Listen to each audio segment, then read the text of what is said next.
ॐ अज्ञानतिमिरान्धस्य ज्ञानाञ्जनशलाकया चक्षुरुन्मीलितं येन तस्मै श्रीगुरवे नमः। श्रीचैतन्यमनोभीष्टं स्थापितं येन भूतले स्वयं रूपा कदा मह्यं ददाति स्वपदान्तिकम्।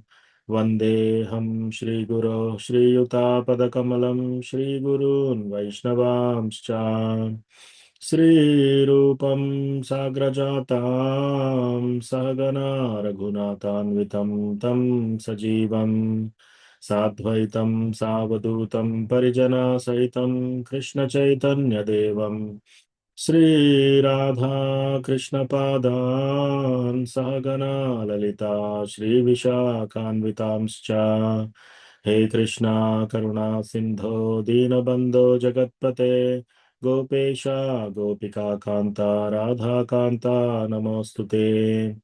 तप्त काञ्चना गौराङ्गी राधे वृन्दावनेश्वरी वृषभानुसुते देवी प्रणमामि हरिप्रिये। वाञ्छाकल्पतरुभ्यश्च कृपा सिन्धुभ्य एव च पतितानां पावनेभ्यो वैष्णवेभ्यो नमो नमः। जय श्री कृष्ण चैतन्य प्रभु नित्यानंद श्री अद्वैता गदाधरा श्रीवासादि गौर भक्त वृंदा। हरे कृष्णा कृष्णा कृष्णा हरे हरे हरे रामा राम राम हरे हरे। मत्समो नास्ति पापात्मा न पराधी च कश्चन परिहारेऽपि लज्जा मे किं ब्रुवे पुरुषोत्तमा।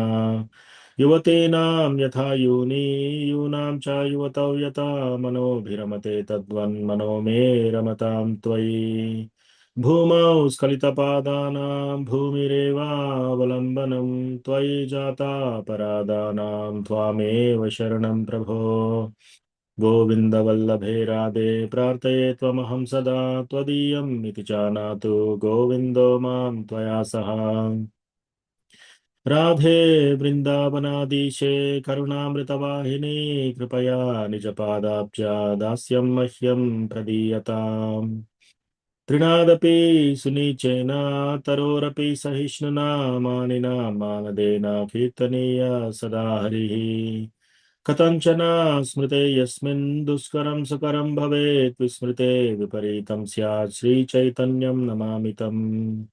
संसारदुःखजलदौ प्रदितस्य कामा क्रोधादिनक्रमकरे कबलीकृतस्य दुर्वासना निगडितस्य निराश्रयस्य चैतन्यचन्द्र मम देहि पदावलम्बम्। चैतन्यचन्द्र मम देहि पदावलम्बम्। हरे कृष्णा భక్తులందరికీ స్వాగతం. మధుగోపాల్ ప్రభు గౌరవ ప్రేమి మాలిని మాతాజీ దండవత్ ప్రణామ్ ఆల్ కృష్ణ ప్రభుపాద్.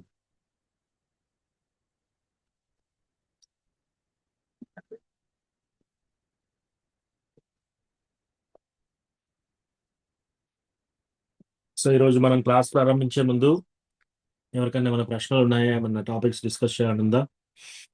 అందరూ మ్యూట్లో ఉన్నారు.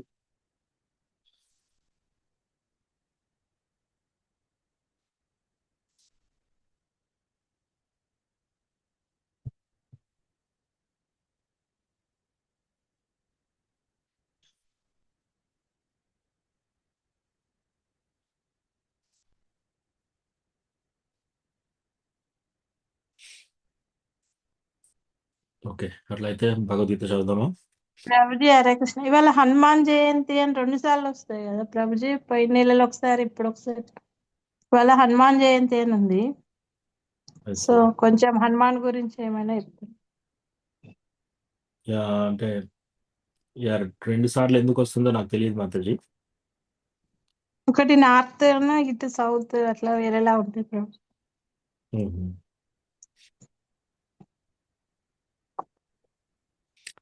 యా, ఎస్పెషల్లీ హనుమాన్ గురించి. సి, హనుమాన్ ఎంత శుద్ధ భక్తుడు అంటే భగవంతుడి కోసం సేవ చేయడానికి కోసమే ఉన్నాడు అనమాట ప్రతిదీ. ఎస్పెషల్లీ ఈ వానరసేన అంతా 4 గ్రూప్స్ గా డివైడ్ చేసి సుగ్రీవుడు పంపిస్తాడనమాట. ఒక గ్రూప్ అందరినీ ఉత్తర దిక్కున ఒక గ్రూపు, తూర్పుకి ఒక గ్రూప్ అందరినీ, పడమరకి ఒక గ్రూప్ నేమో సౌత్ అంటే దక్షిణ భాగానికి సీతామాత ఎక్కడుందో వెతకమని పంపిస్తారు. సో అప్పుడు వీళ్ళందరూ సదరన్ భాగానికి వస్తారనమాట, దక్షిణ భాగానికి వచ్చేసి అక్కడ అందరూ లాస్ట్ స్టేజ్కి వస్తారు. సో లాస్ట్ స్టేజ్కి వచ్చినప్పుడు అక్కడి నుంచి ఇంకా లంకకి వెళ్ళాలి.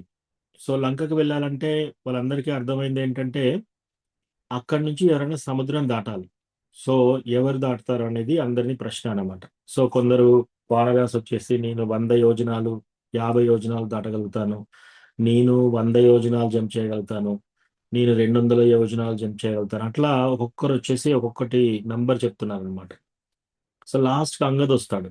అంగద్ వచ్చేసి నేను 800 యోజనాలు జంప్ చేయగలుగుతాను, కానీ మళ్ళీ నేను రిటర్న్ వస్తానో లేదో నాకు తెలియదు.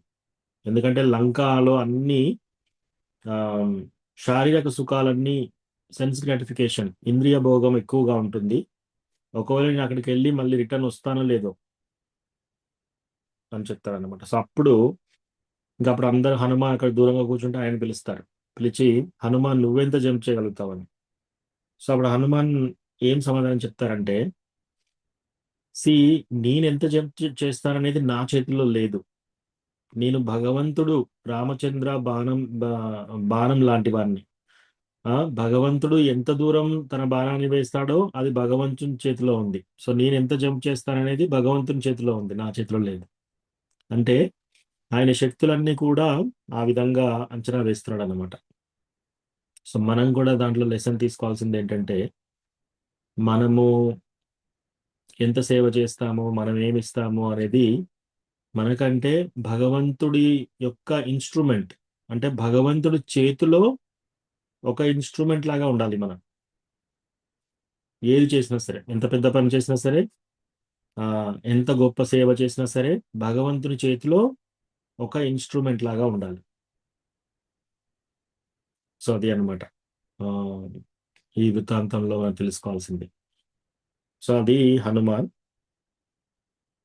ప్లస్ అతను చిన్నప్పుడు ఆయనకు చాలా బలం ఉంటుంది అనమాట. సో యాక్చువల్లీ అతను డైరెక్ట్ సూర్యుడినే ఒక పండు అనుకొని ఎగురుతూ ఉంటాడు. ఆ సూర్యుడిని అది ఒక ఫ్రూట్ అనుకొని ఒక పండు అని తిందామని చెప్పేసి. సో అలా ఎగురుతుంటే అప్పుడు సూర్యదేవుడు ఇమీడియట్లీ ప్రార్థన చేయగా ఇంద్రుడు తన వజ్రాయుధాన్ని పంపించేసేసి ఆ, ఉపయోగిస్తాడు. అప్పుడు వచ్చేసి ఆయన దావుడ కట్ చేస్తారనమాట. సో అందుకే అప్పటి నుంచి హనుమాన్, హను అంటే జా దౌడ. సో హనుమాన్ అని అప్పుడు పేరు వచ్చిందనమాట. సో తర్వాత వృత్తాంతం తర్వాత మళ్ళీ వాళ్ళ తండ్రి గాలి అంతా ఆపేస్తాడు అందరికి. సో అప్పుడు అందరు ఎవ్వరు గాలి పీల్చుకోలేకపోతున్న సమయంలో మళ్ళీ వచ్చేసి అందరూ ఇక ఒక్కొక్క గిఫ్ట్ ఇస్తుంటారు హనుమాన్కి. సో నువ్వు గొప్పవాడివి అవుతావు, నీకు ఇన్ని శస్త్రాలు ఉంటాయి, నీకు ఇది తెలివితేటలు ఉంటాయి, ఇవి ఉంటాయి, అవి ఉంటాయి, అన్ని చాలా చాలా రకరకాలుగా గిఫ్ట్లన్నీ ఇస్తూ ఉంటే లాస్ట్కి అతను ఎంత తెలివిగల్లా ఉన్నాడంటే ఎటు పోయినా కూడా అందరినీ, చిన్నప్పుడు చాలా చిన్న పిల్లవాడు అప్పుడు, సో అందరితో బాగా పెంకితనం చేసేవాడు. సో అట్లా ఒకరోజు ఒక సేజెస్, ఋషులు తెల్లవారుజామున వాళ్ళ బయట నుంచి లాక్ చేస్తాడు వాళ్ళని. సో వాళ్ళు బయటికి వెళ్ళలేక అట్లా ఇట్లా ఉండి ఇంకా లాస్ట్కి ఈ పిల్లవాడు ఇంత చిన్నప్పుడు ఇటువంటి పవర్స్ ఉంటే ఉమ్, ఎట్లా అని చెప్పేసి ఒక శాపం ఇస్తారు. ఏంటది? నీ ఉన్న పవర్స్ అన్ని నువ్వు మర్చిపోతావని చెప్పేసి. అప్పటి నుంచి హనుమాన్ ఆ, యొక్క పవర్స్ అన్ని అతను మర్చిపోతాడు. ఆయనకి ఏమేమి శక్తులు ఉన్నాయనే సంగతి ఆయనకు తెలియదు. సో అప్పుడు ఒక వినమ్రతగా అయిపోయి నార్మల్ గా అవుతాడు. ఎప్పుడైతే ఈ లంకా నగరానికి వెళ్ళాలి అన్నప్పుడు అప్పుడు హనుమాన్కి పెద్ద టాస్క్ ఇస్తారు. ఏంటది? నువ్వు వెళ్ళి సీతామాతను వెతుకని చెప్పేసి. సో అప్పుడు జాంబవంతుడు ఇవన్నీ గుర్తు చేస్తాడు అనమాట. ఆయన యొక్క బలాలు విశేషాలన్నీ అవన్నీ గుర్తు చేయగానే బాగా పెద్దగా స్ట్రాంగ్ గా అయిపోయి ఇంకా అక్కడి నుంచి జంప్ చేసేసి మధ్యలో ఎన్ని ఆ, అడ్డంకులు వచ్చినా కూడా ఆ, ఆ, అవన్నిటిని దాటుకుంటూ దాటుకుంటూ వెళ్ళి సీతామాతని కలిసి భగవంతుడు ఇచ్చిన ఉంగరం ఇచ్చేసి ఆ, మళ్ళీ వచ్చి ఏం చెప్తాడు రామచంద్రకప్పుడు? రామచంద్ర ఎదురు చూస్తున్నాడు అనమాట. Found Sita I. కనిపించింది సీతామాత నాకు.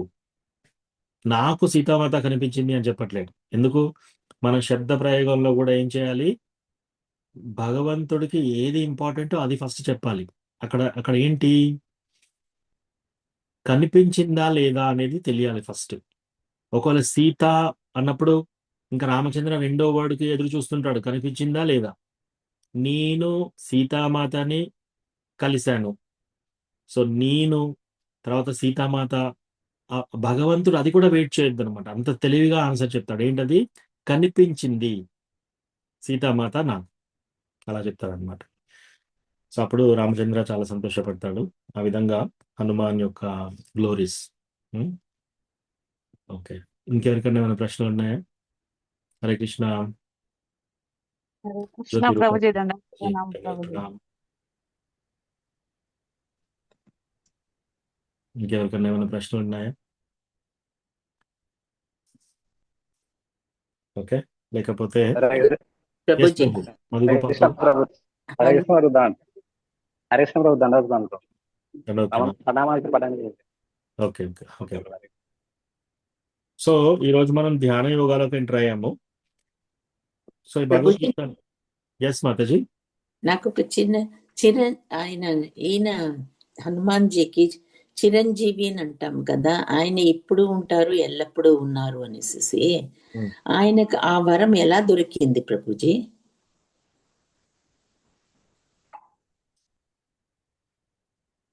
అది నాకు కూడా తెలియదు మాతాజీ. నేను అది పూర్తిగా ఇంకా డీప్ గా చదవలేదు.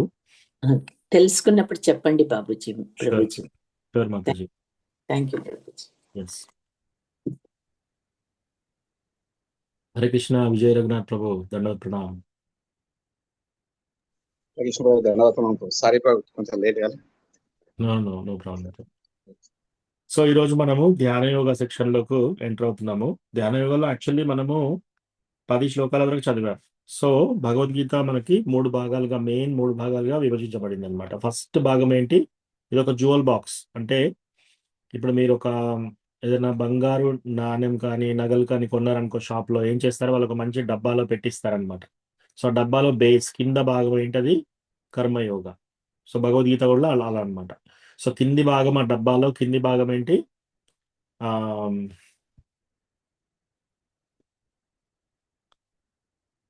కింది భాగం వచ్చేసి కర్మయోగ, పై భాగం వచ్చేసి జ్ఞానయోగ. ఆ రెండింటి మధ్యలో ఆ డబ్బా తెరియగానే మీకు అందులో ఉంటుంది అనమాట హారం. అంటే ఆ హారానికి వాల్యూ యాక్చువల్లీ అది భక్తి యోగ.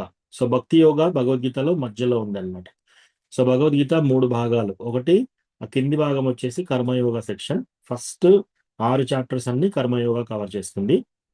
తర్వాత చివరి 6 చాప్టర్స్ అన్ని వచ్చేసి జ్ఞానయోగ కవర్ చేస్తుంది. మధ్యలో 6 చాప్టర్స్ వచ్చేసి మనకి భక్తి యోగ వస్తుంది అనమాట. సో 7వ చాప్టర్ నుంచి మనకి భక్తి యోగ. ఇప్పుడు 6వ చాప్టర్ లో ఉన్నాం, ఇది ధ్యాన యోగ. సో ఇప్పుడు మనం ధ్యాన యోగ సెక్షన్ లో ఉన్నాము. సో ఇందులో మనకి అష్టాంగ యోగ అంటే ఏంటి? 1 నుంచి 9వ శ్లోకం వరకు అష్టాంగ యోగాలో ఎలా పద్ధతి ఎలా ఉంటుంది అని చెప్తారు.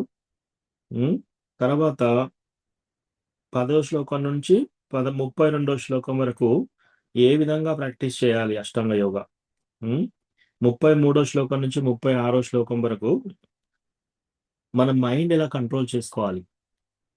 37 నుంచి 45 వరకు ఒకవేళ ఈ యోగా పద్ధతి ద్వారా మనము పూర్ణత్వం చెందలేదనుకోండి, మనం ప్రారంభించాం యోగా పద్ధతి కానీ సఫలీకృతం కాలేదు, అప్పుడు నెక్స్ట్ జన్మలో వాళ్ళు ఏ విధంగా వస్తారు, ఏం జరుగుతుంది వాళ్ళకి. ఆ తర్వాత 46, 47 శ్లోకంలో భక్తి యోగా అన్నిటికంటే ఉత్తమమైన యోగా అని కృష్ణ భగవాను డిక్లేర్ చేస్తారనమాట. సో అది ఈ చాప్టర్ యొక్క డివిజన్. సో మనం ఆల్రెడీ 1 నుంచి 9 వరకు చూసామన్నమాట. ఏంటది? అష్టాంగ యోగా ద్వారా ఎలా మనం పురోగతి చెందాలి అనేది. 6 వృక్ష నుంచి ఆరూఢ స్టేజ్ వరకు ఎలా ప్రోగ్రెస్ కావాలి అనేది చెప్పారనమాట. సో అది మనం ఆల్రెడీ ఫినిష్ చేసాం. సో ఈరోజు మనము అష్టాంగ యోగ స్టేజెస్ వాటి గురించి తెలుసుకుందాం 10వ శ్లోకం నుంచి. సో అట్లీస్ట్ ఒక 3 శ్లోకాలు చూద్దాం. 7వ శ్లోకం నుంచి నెమ్మది వేసుకుందాం మనం. ఓకే.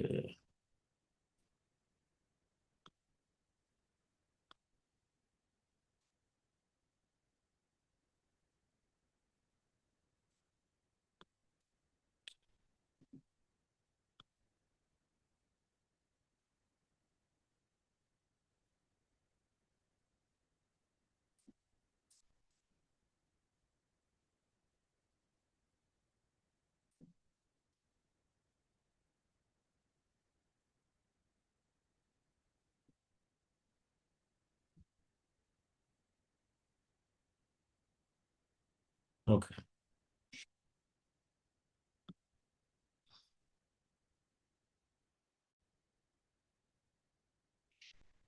7వ శ్లోకం. ఉమ్,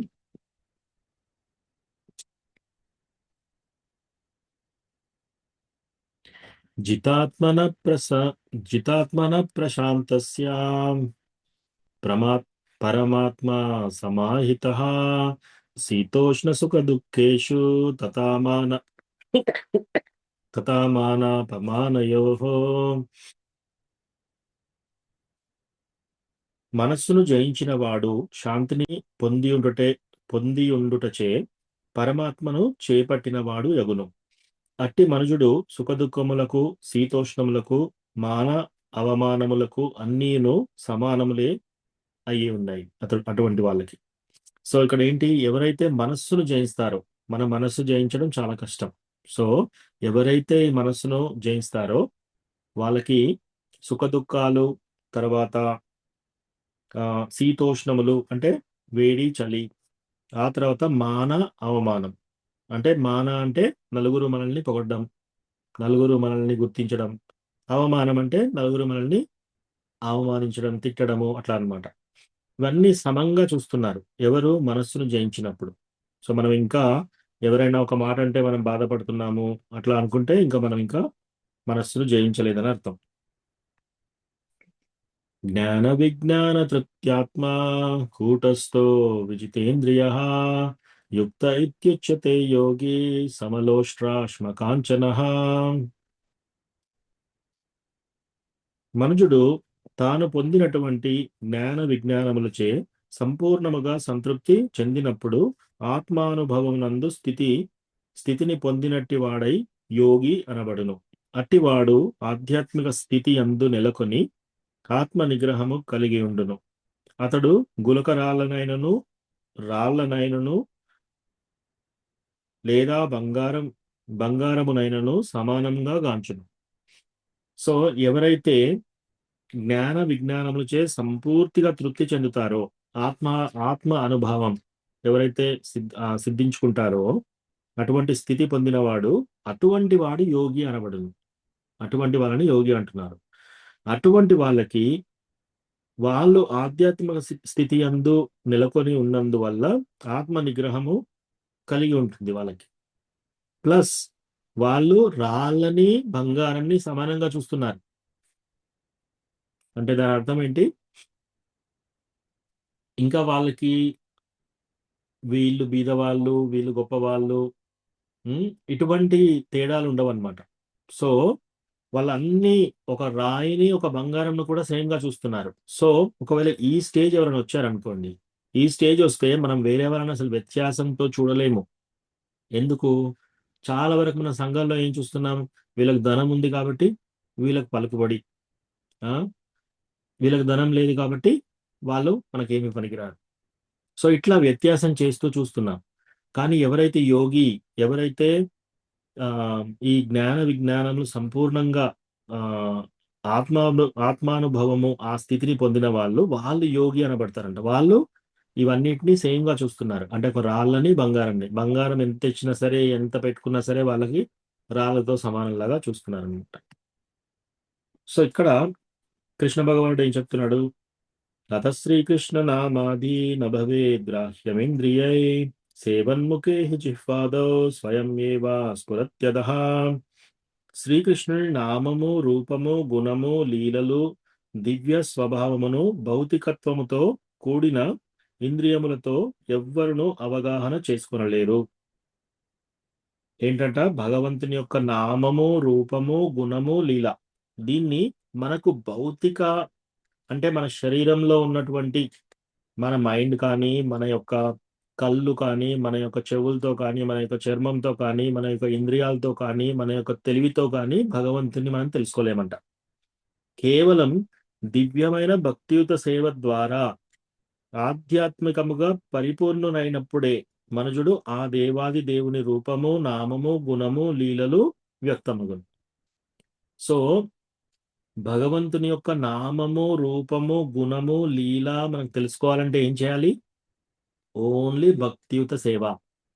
భక్తియుత సేవ లేకుండా ఎవ్వరు ఎంత ధనమున్నా సరే, ఎంత తెలివి ఉన్నా సరే, ఎంత చదువున్నా సరే వాళ్ళకి భగవంతుడు అర్థం కాడు. మన యొక్క భౌతిక వాటి ద్వారా మనం భగవంతుని తెలుసుకోలేం. సో భగవంతుని తెలుసుకోవాలంటే ఏంటిది? ఒకటే ఒక పద్ధతి, భక్తియుత సేవ. భక్తియుత సేవ అంటే ఏంటి? అదొక సెంటిమెంట్ కాదు. భక్తి అంటే ఒక సెంటిమెంట్ కాదు. ఓకే, మనం పొద్దున్న లేస్తున్నాము, దేవుడి దగ్గరికి వెళ్తున్నాము, స్నానం చేయగానే దండం పెడుతున్నాము, ఒక అగరబత్తి వెలిగిస్తున్నాము, తర్వాత టెంపుల్కి వెళ్తున్నాము, కొబ్బరికాయ కొడుతున్నాము, వచ్చేస్తున్నాం, మన పని మనం చేసేసుకుంటున్నాం. అది భక్తి కాదు. అది భక్తి కాదు. లేదా ఒకరోజు ఈ టెంపుల్కి వెళ్తున్నాము, ఒకరోజు ఆ టెంపుల్కి వెళ్తున్నాము, అది కూడా భక్తి కాదు. భక్తియుత సేవ. భక్తియుత సేవ అంటే భగవంతుని యొక్క నామము జపం చేయడం, చాంటింగ్ ప్రతిరోజు చేయడం, ఈ 4 నియమాలు పాటించడం, ఆ తర్వాత టెంపుల్కి వెళ్ళి భగవంతుని సాంగత్యంలో ఉండి మనం ఏదైనా సేవ చేయడం. సో మనం చాంటింగ్ చేయడం కూడా భక్తియుత సేవనే. భాగవతం వినడం కూడా భక్తియుత సేవనే. ఇప్పుడు మనందరం చేసేది భక్తియుత సేవ. ఎందుకు? భగవద్గీత వినడానికి మీరందరూ వచ్చారు, భగవద్గీత చెప్పడానికి నేను వచ్చాను. సో మనం అందరం ఏం చేస్తున్నాం? ఇక్కడ సేవ చేస్తున్నాం. అట్లాగే భాగవతం విన్నా కూడా భక్తుల ద్వారా, అది కూడా భక్తియుత సేవ. లేదా మనం కీర్తన చేస్తున్నాము, బుక్ డిస్ట్రిబ్యూషన్ చేస్తున్నాం, పుస్తక వితరణ, లేదా మనం టెంపుల్కి వెళ్ళేసి ఏదన్నా ఒక సేవ తీసుకొని సేవ చేస్తున్నాం. ఐదర్ అన్నం వడ్డించడం కానీ, లేకపోతే వండడం కానీ, ఎవరైనా వంట చేస్తుంటే వాళ్ళకి సహాయం చేయడం కానీ, టెంపుల్ క్లీన్ చేయడం కానీ, ఇలా చేసినప్పుడు అది భక్తియుత సేవ అవుతుంది. అది కూడా మనము ఓనర్షిప్ లాగా తీసుకోవాలి. తీసుకొని ప్రతిరోజు లేదా ప్రతి వారం నాది ఈ సేవ అనేది పెట్టుకోవాలి. ఆ సేవ మనం చేయాలన్నమాట. అట్లీస్ట్ మనం ఏమి సేవ చేయకపోయినా కూడా భగవంతుని యొక్క నామం స్మరణ, జపం చేయాలి. ఆ జపం ఎలా చేయాలో మీకు డివోటీస్ చెప్తారు. టెంపుల్కి వెళ్ళి మాల తీసుకొని వచ్చేసి ప్రతిరోజు హరే కృష్ణ మహామంత్రం, ఓకే, తులసి మాల తీసుకొని స్టార్టింగ్ నుంచి, దాంట్లో 108 బీట్స్ ఉంటాయి. ఫస్ట్ బీట్ నుంచి హరే కృష్ణ కృష్ణ కృష్ణ హరే హరే, హరే రామ రామ రామ హరే హరే. తర్వాత రెండో బీట్కి వెళ్ళాలి. మళ్ళీ హరే కృష్ణ కృష్ణ కృష్ణ హరే హరే, హరే రామ రామ రామ హరే హరే. అట్లా 108 బీట్స్ చేస్తే ఒక మాల. సో అది కూడా భక్తియుత సేవనే. అది ఓకే. హరే కృష్ణ. వెంకటేశ్వర్లు ప్రభు, దండవత్ ప్రణామ్.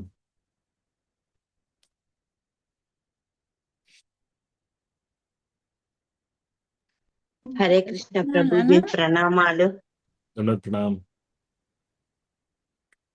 ఓకే, సో ఎస్ అమ్మా. అధ్యాయం ఏంటి చెప్పారా ఒకసారి? 6వ అధ్యాయము 8వ శ్లోకం చదివాం. హరే కృష్ణ. సో అది చెప్తున్నారు ఇక్కడ. సో భగవంతుని తెలుసుకోవడానికి ఓన్లీ ఒకటే ఒక రూల్ ఏంటి? భక్తియుత సేవ. మనకు చదువు రావాల్సిన అవసరం లేదు, ధనం ఉండవలసిన అవసరం లేదు, లేదా మనకి బలం ఉండవలసిన అవసరం లేదు, ఏది అవసరం లేదు. భక్తియుత సేవ చేయాలి. అది చేస్తే భగవంతుడు మనకు అర్థమవుతాడు. అది లేకుండా మీరు ఏం చేసినా కూడా భగవంతుడు మనకు అర్థం కాడు, టైం వేస్ట్.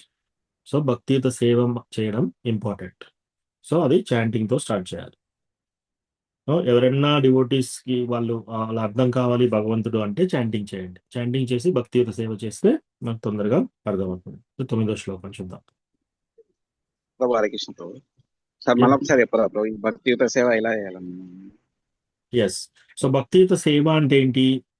భక్తి అనేది ఒక సెంటిమెంట్ కాదు. చాలా మట్టుకు మనం ఏమనుకుంటాము, భక్తి అంటే ఒక సెంటిమెంట్. అంటే దేవుడు ఉన్నాడు అని మనం నమ్మడం, ప్లస్ రోజు పొద్దుగాల లేచి స్నానం చేయడం, ఒక అగరబత్తి వెలిగించడం, ఆ, అయిపోయింది. తర్వాత టెంపుల్కి ఎప్పుడో ఒకసారి వారానికో ఎప్పుడో వెళ్తాము.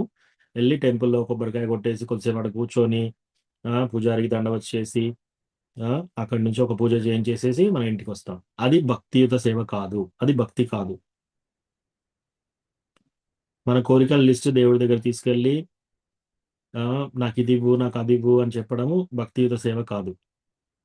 సో భక్తియుత సేవ అంటే ఏంటి? భక్తియుత సేవ అంటే భగవంతుని ఆ, మనము భగవంతునికి సేవ చేయడం, సేవ అందించడం, భగవంతునికి కానీ భక్తులకు కానీ. అది ఏ విధంగా? మనం 16 రౌండ్లు ప్రతిరోజు చాంటింగ్ చేస్తాం కదా, అది కూడా భక్తియుత సేవ. మనం 4 రెగ్యులేటివ్ ప్రిన్సిపల్స్ ఫాలో అవుతాం కదా, మాంసాహారం తినకపోవడం, మత్తు పదార్థాలు సేవించకపోవడం, పరస్త్రీ పరపురుషులతో అక్రమ సంబంధం లేకుండా ఉండడం, జూదం ఆడకపోవడం. ఈ 4 రెగ్యులేటివ్ ప్రిన్సిపల్స్ ఫాలో అయి ప్రతిరోజు 16 రౌండ్లు చాంటింగ్ చేయడం కూడా భక్తియుత సేవ. ప్లస్ టెంపుల్కి వెళ్ళి మనం వైష్ణవులతోటి కూర్చొని మనం క్లాస్ వినడం. ఇప్పుడు మనందరం జూమ్ లో ఏం చేస్తున్నాం? ఇది భక్తియుత సేవ. ఎందుకు? మనం ఏం చేస్తున్నాం? ఇక్కడికి వచ్చేసి ఇప్పుడు గంటన్నర సేపు ఉంటాం మనం. మన పని ఏంటి? భగవద్గీత ఏంటి తెలుసుకోవాలి, అందులో ప్రశ్నలు సమాధానాలు. సో అది భక్తియుత సేవ. ఓకే. రెండోది, ఎవరైనా డివోటీస్ సేవ అందించడం, భక్తియుత సేవ. తులసి వర్షిప్ చేయడం, భక్తియుత సేవ.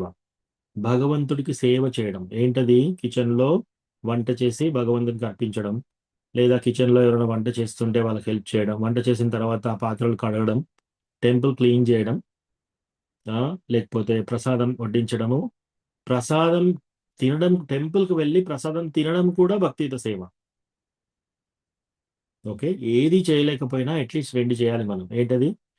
ఒకటి మనం చాంటింగ్ చేసుకోవాలి, రెండోది టెంపుల్ కి వెళ్ళాలి, ప్రసాదం తిని రావాలి. సో అది కూడా భక్తియుత సేవ. ఓకే. టెంపుల్లో ప్రసాదం తినడం కూడా భక్తియుత సేవ.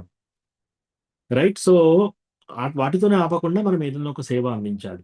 మన యొక్క మన యొక్క తెలివితేటలు, మనకు భగవంతుడు ఇచ్చిన దాంతో మనము సేవ చేయాలి. ఏ యథామాం ప్రపద్యంతే తాం తథైవ భజామ్యహం. చాలా మందికి ఏం చేస్తున్నారు? వాళ్ళకున్న ఎనర్జీ అంతా కాలక్షేపానికి, ప్లస్ బయట ప్రాపంచిక వ్యక్తులందరితో తిరిగి తిరిగి తిరిగి లాస్ట్కి ఒక గంట సేపు టెంపుల్కు ఎప్పుడో వారానికి వెళ్ళి ఆ, అట్లా దర్శనం చేసుకొని ఇట్లా వస్తారు. అంటే ఏ యథామాం ప్రపద్యంతే తాం తథైవ భజామ్యహం. నన్ను కృష్ణ అంటున్నాడు అన్నమాట, నన్ను ఎవరు ఏ విధంగా సేవిస్తారో వాళ్ళకి నేను ఆ విధంగానే రెసిప్రొకేట్ చేస్తాను, ఆ విధంగానే కనిపిస్తాను. సో మనం 90% ప్రాపంచిక వ్యక్తులతో గడిపి 10% టెంపుల్కి వెళ్తున్నాం అనుకోండి, ఓన్లీ 10% ఇస్తాడు భక్తి కృష్ణ. ఒకవేళ మనం రోజంతా 24 గంటల్లో 20 గంటలు మనం మన కోసము, మన యొక్క ఫ్యామిలీ మెంబర్స్ కోసము, మన యొక్క ఆ, కృష్ణ కార్యం కాకుండా వేరే కార్యాలు చేస్తూ ఒక 2 గంటలు చాంటింగ్ చేస్తున్నాం. అది కూడా ఇంపార్టెంటే. ఆ 2 గంటల మట్టుకు కృష్ణ ఇస్తాడనమాట. అయితే సపోజ్ మన ఫ్యామిలీ అందరినీ కృష్ణ కాన్షియస్ లో పెంచుతున్నాం అనుకోండి, మనం ఇల్లు తీసుకొని మనం లోన్ కడుతున్నాం, ఆ ఇంటిని దేనికి వాడుతున్నాం? ఓన్లీ భక్తియుత సేవకు వాడుతున్నాం. ఎవరైనా తీసుకొచ్చి క్లాస్ చెప్పిస్తున్నాం, మన ఇంట్లో ప్రోగ్రామ్స్ చేయిస్తున్నాము, మనం వంట చేసి అందరికి పెడుతున్నాము.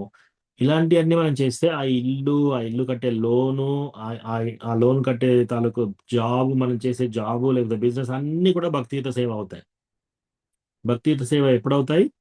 కృష్ణ భగవానుని భక్తిలో డైరెక్ట్ గా మనం ఉపయోగిస్తుంటే అన్ని భక్తియుత సేవ అవుతాయి.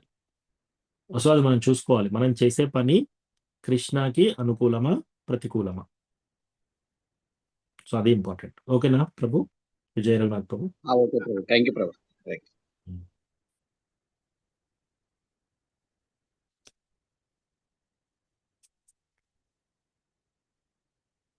ఓకే.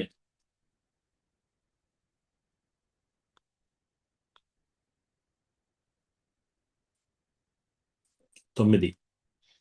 సుహృన్మిత్రార్యుదాసీనా మధ్యస్థా ద్వేషబంధుషు సాధుస్వపి చ పాపేషు సమబుద్ధిర్విశిష్యతే.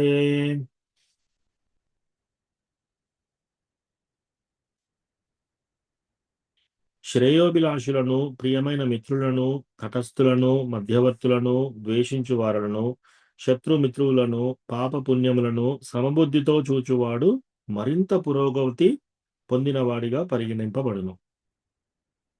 సో ఈ భక్తిలో పురోగతి అంటే పై స్థాయికి వచ్చారని ఎవరిని అనుకోవాలంట? మనకు శ్రేయోభిలాషులు అంటే మనకు బాగా హెల్ప్ చేసేవాళ్ళు, మనం మంచిగా బాగుపడాలని అనుకునే వాళ్ళు శ్రేయోభిలాషులు, మనకు క్లోజ్ ఫ్రెండ్స్ అట్లా. ప్రియమైన మిత్రులు, మనకి ఇష్టమైన వాళ్ళు. శ్రేయోభిలాషులు అంటే మనం వాళ్ళకి ఇష్టం. సో మనం వాళ్ళకి ఇష్టం, మన బాగు కోసం వాళ్ళు పాకులాడేవాళ్ళు, అది శ్రేయోభిలాషులు. ప్రియమైన మిత్రులు, మనకు మంచి క్లోజ్ ఫ్రెండ్స్. తటస్థులు అంటే ఏమి కలహం లేకుండా ఉంటారు చూడండి, అటువంటి వాళ్ళు. మధ్యవర్తులు అంటే అందరికి తెలుసు, అటు ఇటు కాకుండా మధ్యవర్తిత్వం చేసేవాళ్ళు. ద్వేషించేవారు, మనల్ని ద్వేషించేవారు, మనకి పగస్థులు. శత్రువులు, మిత్రువులు, పాపాలు, పుణ్యాలు, సమబుద్ధితో చూచువాడు. వీటన్నిటిని సమబుద్ధితో అంటే మన యొక్క దగ్గరి బంధువు లేదా ఫ్రెండ్, అతన్ని ప్లస్ మన యొక్క బద్ధ శత్రువు, సమబుద్ధితో చూడాలంట. ఎవరైతే అలా చూస్తున్నారో వాళ్ళు మరింత పురోగతి పొందిన వానిగా పరిగణింపబడును, భక్తిలో పరిగణింపబడుతుంది అన్నమాట. అందుకే డివోటీస్ ఎవరిని కూడా ఎక్కువ ద్వేషించరు. దూరం ఉండొచ్చు మనము, కొన్నిసార్లు మనకు మన భక్తి వాళ్ళ ద్వారా ముందుకు వెళ్ళట్లేదు అనుకుంటే మనం దూరం ఉండొచ్చు, కానీ ద్వేషం, పగ అవి పెట్టుకోకూడదు అనమాట. ఓకే, 10వ శ్లోకం. యోగి యుంజీత సతతం ఆత్మానం రహసి స్థితః ఏకాకీయత చిత్తాత్మా నిరాశీరపరిగ్రహః.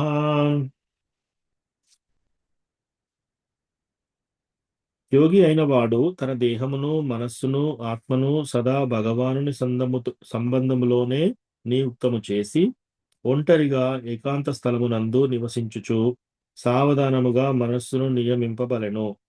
అతడు కోరికల నుండి మరియు సమస్తమును కలిగి ఉండవలనని భావనల నుండి ముక్తుడై ఉండవలను. సో యోగి అంటే ఇక్కడ ఏంటి? అష్టాంగ యోగి పద్ధతి చెప్తున్నారు. అష్టాంగ యోగి అంటే ఏంటి? మనం ఆల్రెడీ డిస్కస్ చేసాం కదా. యమ, నియమ, ఆసన, ప్రాణాయామ, ప్రత్యాహార, ధారణ, ధ్యాన, సమాధి, ఇవి అంగాలు. 8 అంగాల యొక్క భక్తి. సో దాంట్లో అన్నిటికంటే ఫస్ట్ ఏంటిది? యమ. యమ అంటే ఏంటి? ఏమేం చేయకూడదు. నియమ అంటే ఏమేం పాటించాలి. ఆసన అంటే ఎలా కూర్చోవాలి, మన బాడీ ఎక్సర్సైజెస్ ఏంటి. ప్రాణాయామ అంటే మన యొక్క ఊపిరి ఎలా తీసుకోవాలి, ఎలా వదలాలి, అది ప్రాణాయామం. ప్రత్యాహార అంటే ఇంద్రియార్థముల నుంచి మన ఇంద్రియాలను వెనక్కి లాగడం.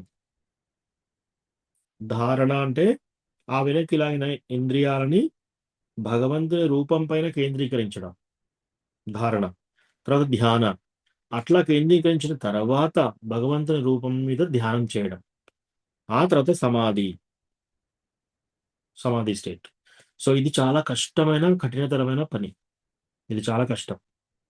సో ఫస్ట్ స్టెప్ ఇక్కడ ఏంటి? యమ అంటే మీరు అందరినీ, ఫ్యామిలీ మెంబర్స్ అందరినీ వదిలేసి అడవిలోకి వెళ్ళడం, లేకపోతే హిమాలయాస్ వెళ్ళి అది స్టార్ట్ చేయాలని మెడిటేషన్ పద్ధతి చెప్తున్నారు ఇక్కడ. సో ఇది ఈ కాలంలో చాలా కష్టం, ఈ కాలంలో చేయమని కృష్ణ కూడా చెప్తున్నాడు అనమాట. ఇది రికమెండ్ చేయట్లేదు. భక్తి యోగా చాలా సులభమైన పద్ధతి, ఫాస్ట్ గా ప్రోగ్రెస్ వస్తుంది, ప్లస్ అన్నిటికంటే ఈజీ. మీరు ఏమీ ఫ్యామిలీ మెంబర్స్ వదిలిపెట్టవలసిన అవసరం లేదు. భార్య పిల్లలతో అందరితో ఉండి 16 రౌండ్లు చాంటింగ్ చేసి టెంపుల్కి వెళ్ళి భక్తియుత సేవ చేయడం భక్తి యోగా. ఇక్కడ మనం ఏం చెప్తున్నారు? ఇక్కడ మనకి అష్టాంగ యోగా పద్ధతి చెప్తున్నారు అనమాట. సో దీంట్లో చూడండి, యోగి అయిన వాడు తన దేహాన్ని అంటే తన బాడీని, మనస్సును, ఆత్మను సదా ఎల్లప్పుడూ భగవంతుని సంబంధంలోనే ఉంచాలంట. ఒంటరిగా ఏకాంత స్థలంలో నివసించాలంట. సావధానముగా మనస్సును నియమించాలంట. ఆ తర్వాత కోరికల నుండి మరియు సమస్తము అన్నీ కలిగి ఉండాలి. నాకు మంచి ఇల్లు కావాలి, మంచి భార్య కావాలి, మంచి భర్త కావాలి, మంచి పిల్లలు కావాలి, ఉద్యోగం కావాలి, బ్యాంక్ బ్యాలెన్స్ కావాలి. ఇవన్నీ ఏంటి? కలిగి ఉండాలనే భావన. ఇది కూడా ఉండొద్దంట ఎవరికి? యోగికి. అలా ఉన్న వాళ్ళు ముక్తుడై వీటన్నిటి నుంచి ముక్తుడై ఉండవలనంట. వీటన్నిటి నుంచి దూరంగా ఉండాలంట. ఎవరు? అష్టాంగ యోగి. సో దీంట్లో మనకు పర్పోర్ట్లో శ్రీల ప్రభుపాద రాస్తున్నారనమాట.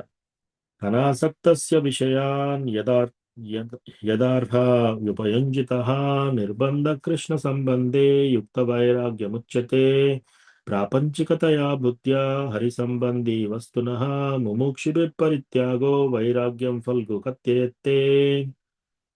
దేని ఎడల సంగత్వము కలిగి ఉండక.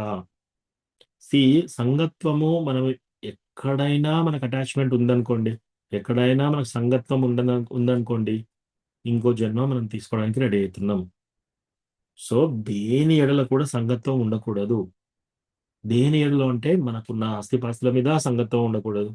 మన భార్య, పిల్లలు, భర్త వీళ్ళ పట్ల కూడా సంగత్వం ఉండకూడదు. మన పిల్లల పట్ల కూడా సంగత్వం ఉండకూడదు. దేని ఎడల సంగత్వం ఉండకుండా అదే సమయమున ప్రతి దానిని కృష్ణుని కొరకు స్వీకరించి మనుజుడు సర్వాన్ని కలిగి ఉండవలెను. స్వామిత్వమునకు అతీతుడై ఉండాలి. అంటే స్వామిత్వం అంటే ఏంటి? దీనికి నేను స్వామి. ఇప్పుడు మాతాజీ ఏమనుకుంటున్నారు? ఈ ఇంట్లో కిచెన్ కి నేను స్వామి, ఈ పిల్లలందరికీ నేను స్వామి. ఇంటి యజమాని ఏమనుకుంటున్నాడు? నేను ఉద్యోగం చేస్తున్నాను, ఈ ఫ్యామిలీ మెంబర్స్ అందరికీ నేను స్వామి. రైట్? స్వామిత్వం, ప్రొప్రైటర్షిప్. ఓ నేను పలానా ఇంజనీర్, నేను పలానా డాక్టర్, నాకు అందరూ వాల్యూ ఇవ్వాలి. స్వామిత్వం. ఓ నేను సీనియర్ డివోటీ, అందరూ నాకు రెస్పెక్ట్ ఇవ్వాలి. స్వామిత్వం. ఇది నా సర్వీస్, నువ్వు ఎలా చేస్తావు నన్ను అడగకుండా? నేను ఎలా చెప్తే అది చేయాలి ఈ సర్వీస్. స్వామిత్వం. రైట్? సో నేను చెప్పినట్టు నడవాలి. స్వామిత్వం. సో ఇవన్నీ కూడా స్వామిత్వం అన్నమాట. ఈ స్వామిత్వం లేకుండా, దేని ఎడల సంగత్వం లేకుండా అన్ని ఉన్న వాటిని అన్నిటినీ కృష్ణ భగవానుని భక్తిలో వాడుతూ,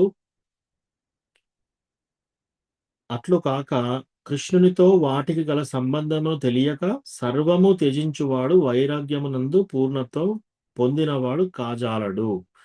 అంటే కొందరు ఏం చేస్తారంటే అన్ని వదిలేస్తారు. బాగా ధనం సంపాదించారు, ఫ్యామిలీ ఉన్నది, పిల్లలు ఉన్నారు, అన్నీ ఉన్నారు, తర్వాత కీర్తి ఉంది, జాబ్ ఉంది, డబ్బు ఉంది, అన్నీ ఉన్నాయి. ఒకసారి వీరికి విసుకొచ్చేసి ఏం చేస్తాను, నేను వెళ్తున్నాను, సన్యాసం తీసుకుంటానండి, అన్నీ వదిలేసి వెళ్ళిపోయారు. అలా వెళ్ళిపోయేవారు పూర్ణత్వము పొందినవాడు కాజాలడు. సో దాని అర్థం ఏంటంటే అసలు నీ దగ్గర ఏముంది కాబట్టి నువ్వు త్యజించడానికి ఏమీ లేదు. నీ శరీరం కూడా నీది కాదు.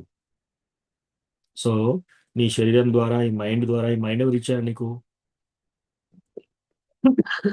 తెలివితేటలు ఎవరిచ్చారు?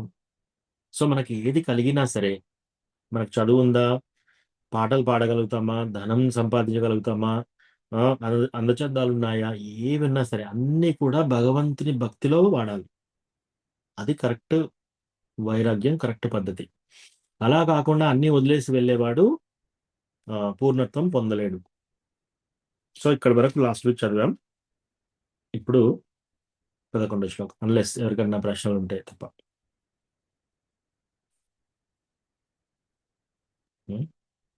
ఓకే, గౌరవప్రేమి మాలిని మాతాజీ మీరు చదువుతారు.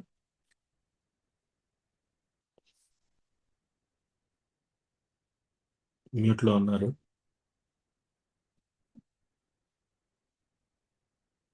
ఓకే, రాధికా మాతాజీ.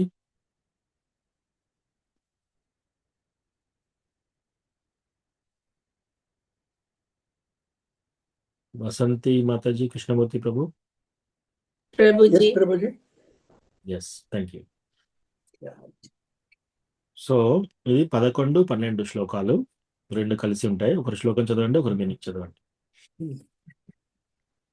శుచౌ దేశే ప్రతిష్టాప్య शुचौ देशे प्रतिष्ठाप्य స్థిరం ఆసనమాత్మనః स्थिरम् आसनमात्मनः నాత్యుచ్చరితం నాతి నీచం नात्युच्चरितं नातिनीचं చైలాజినా కుశోత్తరం शैलाजिना कुशोत्तरं తత్రైకాగ్రం మనః కృత్వా तत्रैकाग्रं मनः कृत्वा యత చిత్తేంద్రియక్రియః यतचित्तेन्द्रियक्रियः ఉపవిశ్యాసనే యుజ్ఞాద్ उपविश्यासने युञ्ज्यात् యోగం ఆత్మా విశుద్ధయే.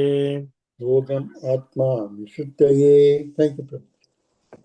Translation: To practice yoga, one should go to a secluded place and you should lay kusha grass on the ground and then cover it with a deer skin and a soft cloth. The seat should be neither too high nor too low and should be situated in a sacred place. The yogi should then sit on it very firmly and practice yoga to purify the heart by controlling his mind, senses, and activities, and fixing the mind on one point. Thank you, Prabhuji. Thank you. Prabhuji Mataji.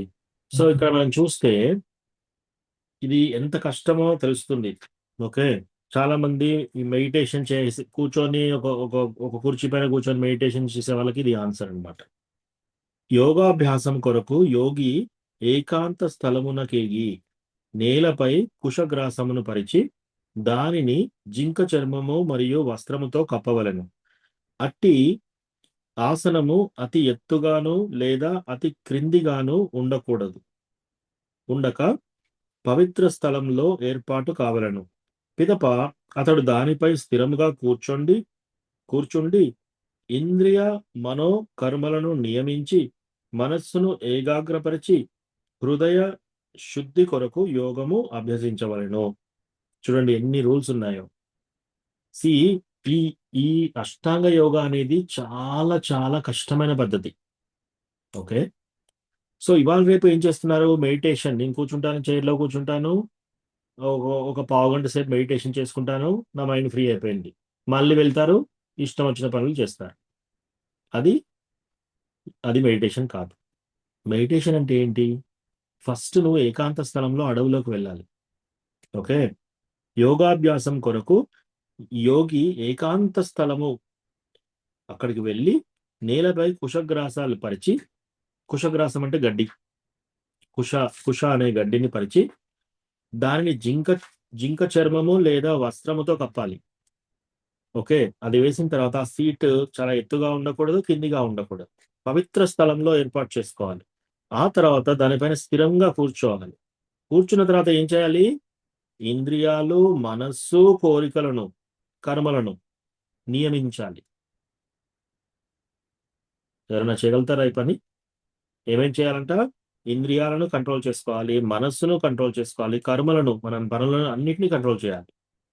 చేసి మనస్సును ఏకాగ్రపరిచి హృదయ శుద్ధి కొరకు యోగం అభ్యసించాలి. మన హృదయాన్ని శుద్ధి పరచడానికి యోగాన్ని అభ్యసించాలి. చాలా కష్టమైన పని. అంటే ఇక్కడ శ్రీల ప్రభుపాద ఏం చెప్తున్నారు మనకి? ఇటువంటి పని చేయడము చాలా చాలా కష్టం. అందుకే డివోటీస్కి ఇప్పుడు ఏంటి, వివిధ తాపత్రయములచే సదా కలతనుందు వాళ్ళు. అంటే మనం అసలు మైండ్ స్టేబుల్ గా ఎలా ఉంటుంది? కలియుగంలో ఉండదు, ఎప్పుడు డిస్టర్బ్ గానే ఉంటుంది. కాబట్టి హరినామ సంకీర్తన ఉత్తమ మార్గమని బృహన్నారద పురాణంలో తెలుపబడింది. ఏంటది? హరిర్నామ హరిర్నామ హరిర్నామైవ కేవలం కలౌ నాస్తేవ గతిరన్యత. ఈ కలియుగంలో హరినామము తప్ప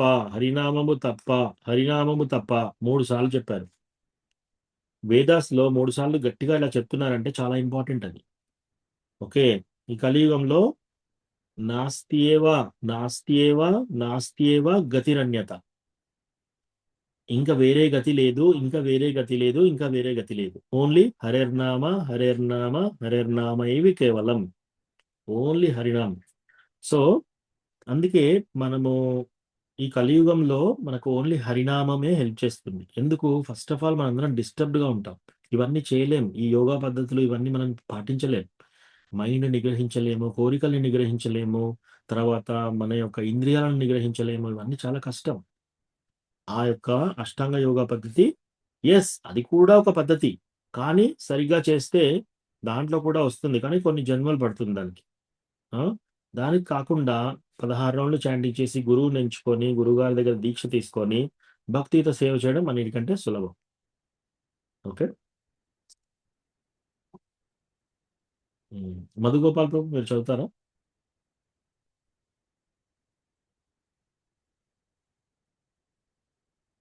ఓకే, విజయ రఘునాథ్ ప్రభు. ఎస్ మధుగోపాల్ ప్రభు హరే కృష్ణ ప్రభు, నేను కొంచెం డ్రైవింగ్ లో ఉన్నాను. డ్రైవింగ్ లో. Okay, Vijaya Raghunath Prabhu. Yes Prabhu. Thank you.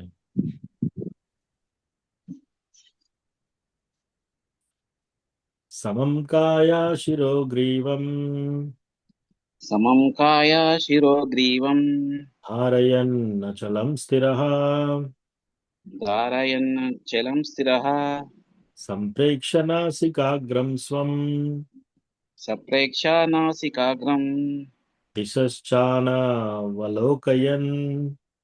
దిశశ్చానవలోకయాన్ ప్రశాంతాత్మా విగతభీర్ ప్రశాంతాత్మా విగతభిః బ్రహ్మచారి వ్రతే స్థితః బ్రహ్మచారి వ్రతే స్థితః మనస్సంయమ్య మచ్చిత్తో మనం సంయమ్య మచ్చిత్తో ముక్త ఆసీత మత్పరః. యుక్త ఆసీత మత్పరః. సో ఇక్కడ ఇంకా ఏమేం చేయాలి? ఆ కుశగ్రాస్ వేసుకొని ఆసనాలో కూర్చొని మైండ్, మన యొక్క మనస్సుని, మన యొక్క అన్నిటిని నిగ్రహించిన తర్వాత ఇంకేమేం చేయాలో చెప్తున్నారు ఇక్కడ. One should hold once body, neck and head erect in a straight line and stair steadily at the tip of the nose. Thus, with an unagitated, subdued mind, devoid of fear, completely free from sex life, one should meditate upon me within the heart and make me the ultimate goal of life. Meditation చేసే వాళ్ళు ఎలా చేయాలనేది ఇక్కడ చెప్తున్నారు. చదవండి.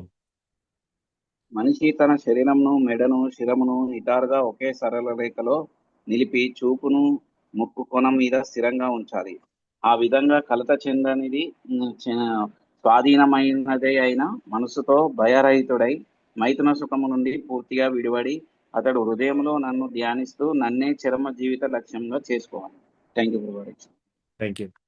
So ఇక్కడ ఏమేమి చెప్పారు చూద్దాం. సో ఫస్ట్ ఏం చేయాలంట? ఒక ఏకాంత స్థలానికి వెళ్ళాలి. అక్కడ కుష అనే గడ్డిని వేసి దానిపైన జింక చర్మాన్ని లేదా ఒక క్లాత్ ని వేసేసి, బాగా పైకి కాదు బాగా కిందికి కాదు, మనస్సును నిగ్రహించుకొని ఇంద్రియాలను నిగ్రహించుకొని పనులన్నీ పక్క పెట్టేసేయాలి. పనులన్నిటినీ వదిలేసి తర్వాత ఏం చేయాలంట? ఈ శ్లోకం, శరీరమును, మెడను, శిరస్సును చక్కగా సమముగా నిలిపి, అంటే మన యొక్క శరీరాన్ని, మెడని అన్ని సమానంగా ఒక స్ట్రైట్ లైన్ లో ఉంచి దృష్టిని నాసికాగ్రముపై కేంద్రీకరణ, అంటే మన యొక్క ముక్కు యొక్క ఎండ్ ఉంటుంది కదా, ముక్కు యొక్క దీన్ని ఏమంటారు, చివరి భాగం, దాంట్లో మన కళ్ళు రెండు ముక్కు యొక్క చివరి భాగం చూస్తూ ఆ విధముగా కలతనున్నటువంటి నియమిత మనస్సులో కలతలు ఉంచుకోకూడదంట. టెన్షన్స్ లేకుండా నియమిత మనస్సుతో భయమును వీడి, భయాన్ని కూడా వదిలేయాలంట. బ్రహ్మచర్యం పాటించుచు. బ్రహ్మచర్యం అంటే ఏంటి? ఇంకా స్త్రీలు పురుషులు కలుసుకొని మైథున సుఖం అనుభవించకూడదు. అంటే దీని అర్థం ఏంటి? ఇంకా వాళ్ళు సన్యాసం తీసుకోవాలి. ఏదో వెళ్ళి ఒకసారి గంట సేపు నేను మెడిటేషన్ చేసి వస్తానంటే అది వేస్ట్, టైం వేస్ట్. కృష్ణ ఏమంటున్నాడు ఇక్కడ? అన్ని డీటెయిల్స్ చెప్తున్నాడు చూడండి. బ్రహ్మచర్యాన్ని పాటించుచు యోగి అయిన వాడు నన్నే హృదయమునందు, యోగి అయిన వాడు నన్నే అంటే కృష్ణాని హృదయమునందు ధ్యానించుచు నన్నే జీవిత పరమగతిగా చేసుకొనవలెను. కృష్ణ భగవానుని పరమగతిగా చేసుకోవాలంట. అది మెడిటేషన్, నిజమైన మెడిటేషన్.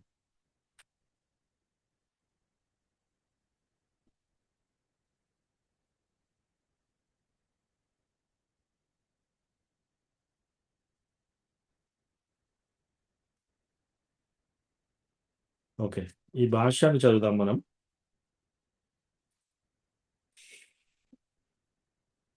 ఓకే, జ్యోతిరూప కమల మాతాజీ మీరు చదువుతారా భాష్యం? కృష్ణ ప్రభుజీ బయట ఉన్నారు ప్రభుజీ, బయట అన్నారు. ఒక దగ్గర. ఓకే, నానా చదువుతావా?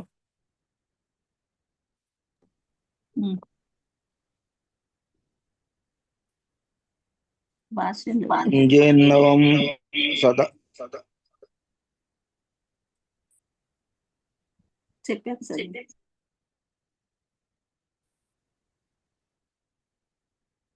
భాష్యం.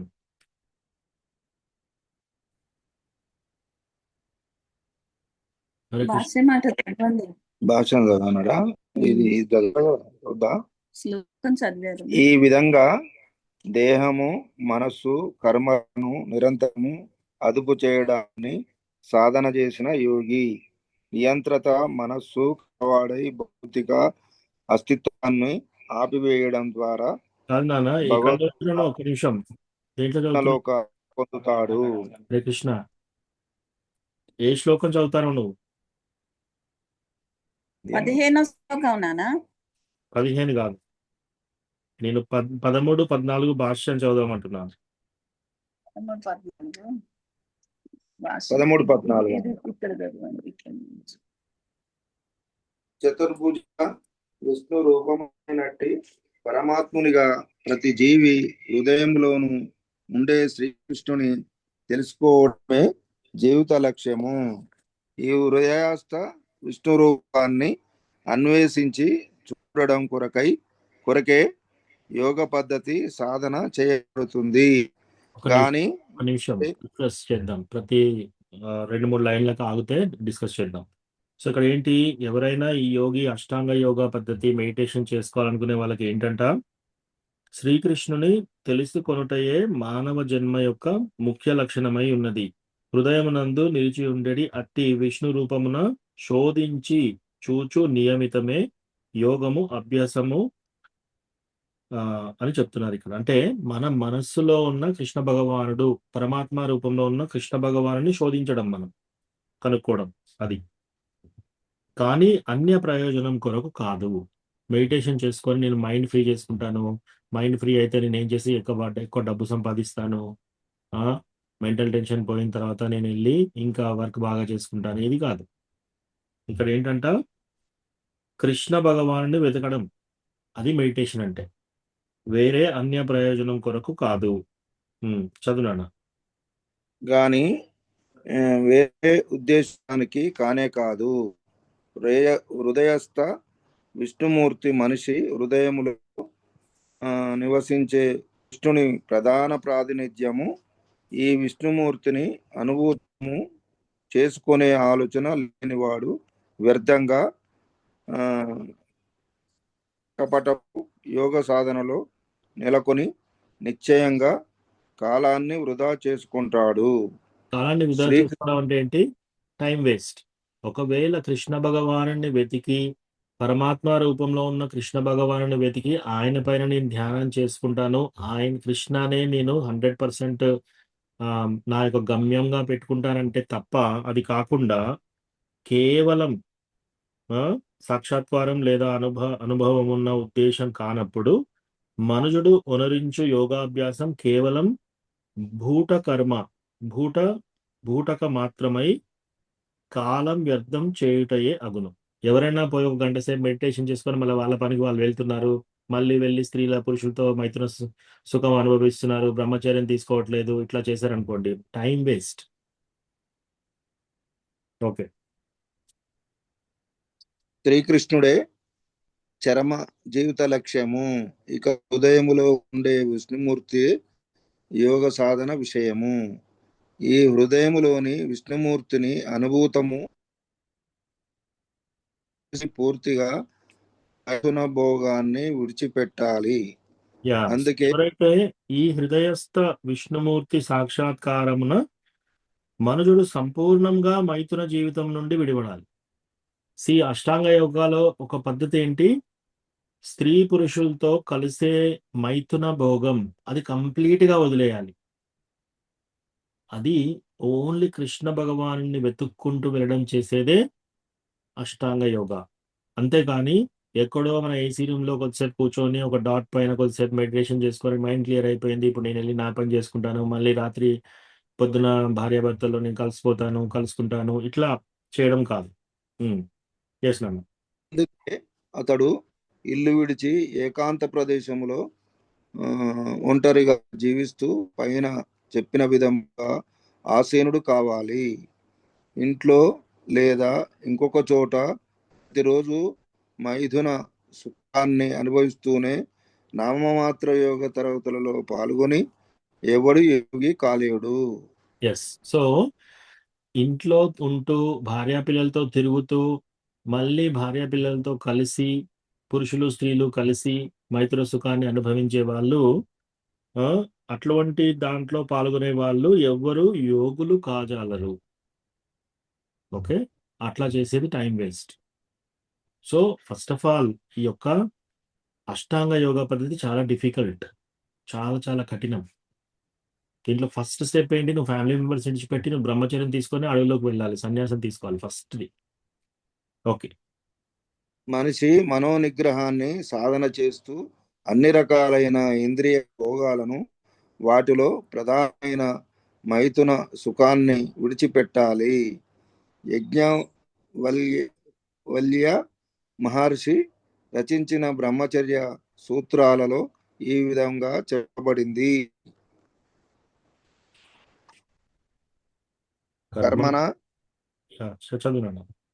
మానస వాచ సర్వావస్థాను సర్వదా సర్వత్ర మైథున త్యాగో బ్రహ్మచర్యం ప్రచక్షతే. అన్ని సమయాలలో, అన్ని పరిస్థితులలో, అన్ని ప్రదేశాలలో కర్మణ వాచ మానస మైథున భోగాన్ని పూర్తిగా మనిషి మానుకునేందుకు తోడ్పడడానికే చర్య వ్రతము ఉద్దేశించబడింది. సో బ్రహ్మచర్యం అంటే ఏంటి? మన కర్మన వాచ మనస్స అంటే మనం చేసే పనుల ద్వారా, మన యొక్క మనస్సు ద్వారా, మన యొక్క వాచ అంటే వాక్కు ద్వారా. సో బ్రహ్మచర్యాన్ని చేయాలన్నమాట. ఎస్. మైథున భోగములో ఉంటూనే ఎవడు చక్కగా యోగ సాధనం చేయలేడు. అందుకే మైథున సుఖ జ్ఞానమే లేనట్టి బాల్యము నుండే బ్రహ్మచర్యము బోధించబడుతుంది. బ్రహ్మచర్యం ట్రైనింగ్ ఎప్పటి నుంచి ఇస్తారు? అసలు వాళ్ళకి మైథున సుఖం అంటే ఏంటిదో, స్త్రీ పురుషులతో శారీరక సుఖాన్ని ఏంటిదో తెలియనప్పుడే అప్పటి నుంచే బ్రహ్మచర్యం విద్య బోధిస్తారనమాట. 5 ఏళ్ల వయసులో గురుకులానికి అంటే గురువు గారు ఉండే ప్రదేశానికి పంపబడతారు. ఆయన వారు ఖచ్చితమైన బ్రహ్మచారులుగా అయ్యేటట్లు శిక్షణ ఇస్తారు. అటువంటి సాధన లేనిదే ఎవడు ఏ యోగములోను అంటే ధ్యానము, జ్ఞానము లేదా భక్తి దేనిలోనూ పురోగమించలేడు. అయినా మనిషి కేవలము తన భార్యతోనే, అందులోనూ నియమానుసారంగా సంగమిస్తూ వైవాహిక జీవన నియమాలను పాటించినప్పుడు కూడా బ్రహ్మచారిగానే చెప్పబడతాడు. అటువంటి సో ఇక్కడ ఏమంటున్నారంటే, అయినను గృహస్థ జీవనమున ధర్మమును చక్కగా పాటించుచు. గృహస్థ జీవనం అంటే ఎవరైనా భార్యాభర్తలు భార్యను పెళ్లి చేసుకొని కృష్ణ చైతన్యంలో పిల్లల్ని కనడం, కృష్ణ చైతన్యంలో పిల్లల్ని పెంచడం, వాళ్ళ గురించి చెప్తున్నారు. అయినను గృహస్థ జీవన ధర్మమును చక్కగా పాటించుచు కేవలం భార్యతోనే నియమబద్ధముగా సంసార సుఖాన్ని కలిగి ఉన్నవాడు సైతం బ్రహ్మచారిగా పిలబడుతుంది. సో ఒకవేళ కృష్ణ కాన్షియస్ లో మన భక్తిలో ఎవరైనా భర్తలతో ఇద్దరు కలిసి ఉన్నా సరే, వాళ్ళు ధర్మంగా, వాళ్ళు నియమబద్ధంగా శారీరక సుఖాన్ని కలిగి ఉంటూ ఉన్న వాళ్ళు కూడా బ్రహ్మచారి అనబడతారంట. ఉమ్, అటువంటి అదుపులోనున్న గృహస్థ బ్రహ్మచారి భక్తి సంప్రదాయంలో అంగీకరింపబడిన జ్ఞాన సంప్రదాయాల వారు గృహస్థ బ్రహ్మచారులను తమలో చేర్చుకోరు. వారికి ఎటువంటి మినహాయింపు లేకుండా పూర్తి పరిత్యాగము కావాలి. భక్తి సాంప్రదాయములో నియమిత మైథున భోగము గృహస్థ బ్రహ్మచారికి అనుమతించబడుతుంది. సో ఇక్కడ ఏం ఎందుకంటే చెప్తారంటే జ్ఞాన మార్గంలో ప్లస్ ధ్యాన మార్గంలో సన్యాసం తీసుకోవడం అనేది ఫస్ట్ స్టెప్. సో అసలు భార్య పిల్లలతో ఉండి నేను జ్ఞాన మార్గంలో వెళ్తాను, ధ్యాన మార్గంలో వెళ్తానంటే అసలు కుదరదు. ఓన్లీ భక్తి మార్గంలో, అది కూడా కృష్ణ చైతన్యంలో పిల్లల్ని కనడానికి, కృష్ణ చైతన్యంలో పిల్లల్ని పెంచడం కోసమే. ఉమ్, ఎందుకంటే భక్తి యోగము ఎంత శక్తివంతమైనదంటే మనిషి ఉన్నతమైన భగవత్ సేవలో నెలకొన్నవాడై అన్ని ప్రయత్నంగానే మైథున సుఖాకర్షణకు కోల్పోతాడు. భగవద్గీతలో 2.59 ఈ విధంగా చెప్పబడినది. విషయ నివర్తంతే నిరాహారస్య దేహినః రసవర్జం రసౌప్యస్య పరం దృష్ట్వా నివర్తతే. ఇతరులు తమను బలవంతంగా ఇంద్రియ భోగం నుండి నియంత్రించుకోవలసి రాగా భక్తుడు మాత్రము ఉన్నతమైన రసాస్వాదన కారణంగా ఆ ప్రయత్నంగానే